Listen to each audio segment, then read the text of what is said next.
Sobrang blessed pala kami ngayong araw mga kapadimin kasi nakauwi kami ng safe. Sobra-sobra talaga akong nagte-thank you kay God kasi hindi niya kami pinapababayaan sa araw-araw. Dahil sobra talagang lakas ng alon kanina, tsaka sobrang lakas ng hangin. Hindi mo sukat akalain na kinaya ng bangka namin yung malalaking alon. So tara guys, panoorin natin kung paano kami nakasurvive.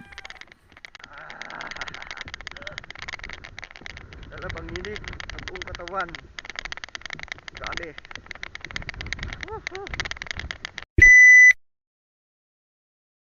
Umaga pa nga lang mga kapadimin, nagtutulak na kaagad kami ng bangka ni Kogs. Hindi biro ang ganitong hanap buhay mga kapadimin. Talagang susubukin ang lakas ng katawan mo at tibay ng isipan.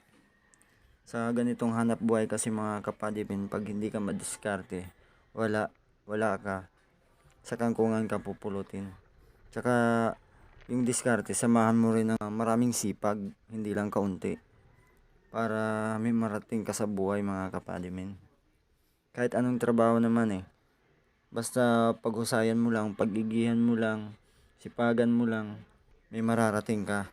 Kaya kung gusto mong may marating, ngayon pa lang, umpisa mo nang maglakad mga kapadimin.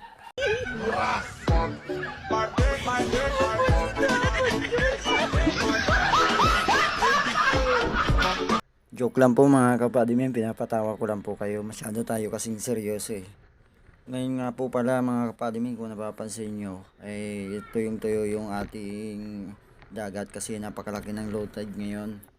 Kaya sa mga panahong ganito mga kapadimin, isakripisyo tayo, talagang pahirapan talaga sa paglaot kasi napakahaba ng dito yung daungan. Nababago naman yan mga kapadimin pag nagpalit na yung tubig. Pag yung malaking low tide sa gabi naman, sa umaga malaki naman ng tubig, hindi na tayo mahihirapan maglaot.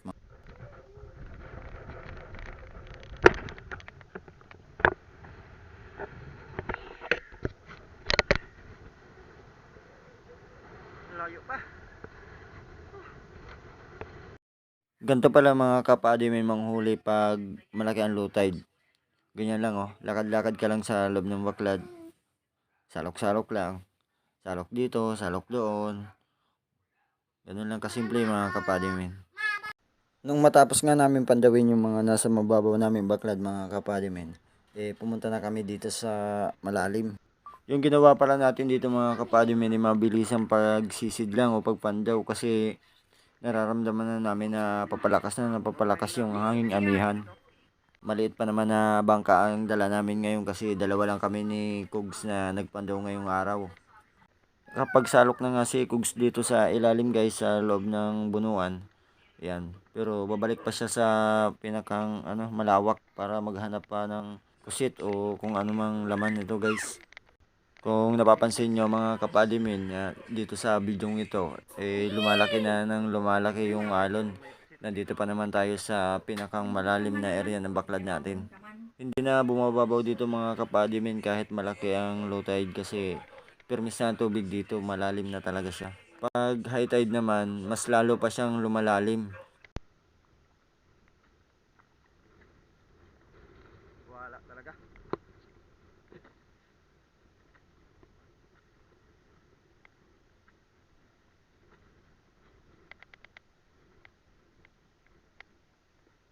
Baka doon sa isa mga kapadimin, baka meron tayong mahuli. Dito wala talaga Pagdating nga dito sa alas na baklad natin mga kapadimin, ako nang sumisid. Ako na ang bababa. Pagkat ay nilalamig na si Kogs. Pagbaba ko nga mga kapadimin, nakakita kaagad ako ng dalawang alimasag na magkapatong. May ginagawang something. Yes. Ang galing!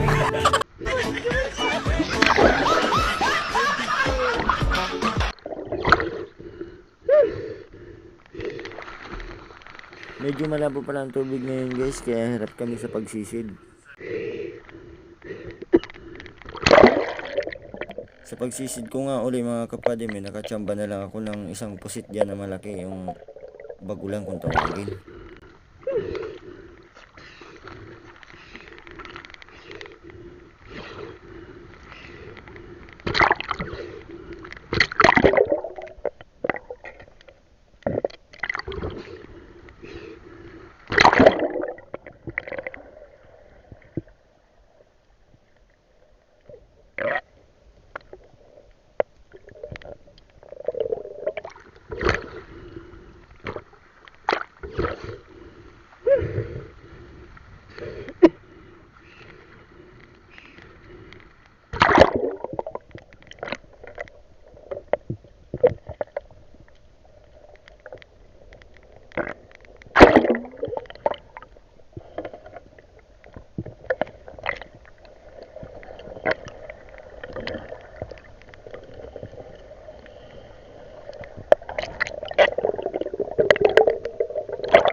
Ang siya.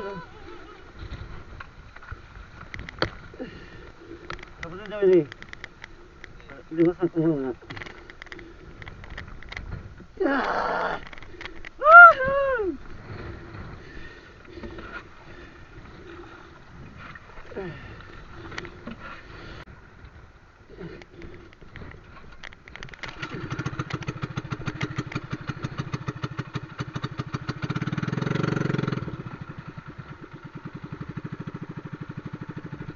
Dahil sa sobrang lakas ng hangin guys, hindi ko napansin na yung camera ko sa ulo eh bumaba pala sa baba nakatutok. Ikikwento ko na lang sa inyo pwede ninyo mga eksena dyan sa, na hindi natutukan ng camera.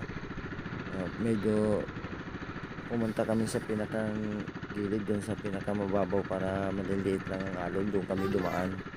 Umikot kami ng malayo para maiwasan namin yung mga malalaking alon.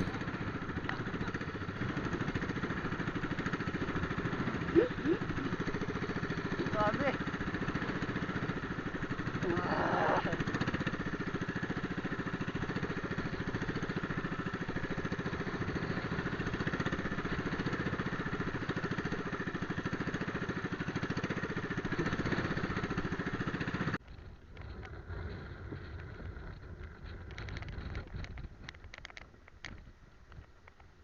Ayo to.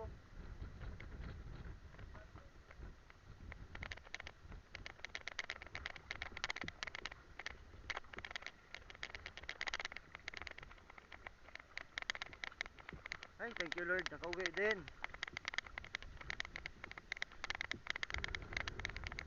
Grabe guys.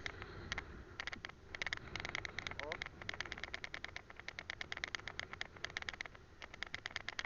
super amihan.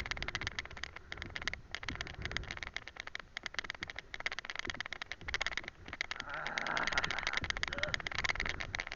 Dala pang init sa buong katawan. Grabe. Woohoo!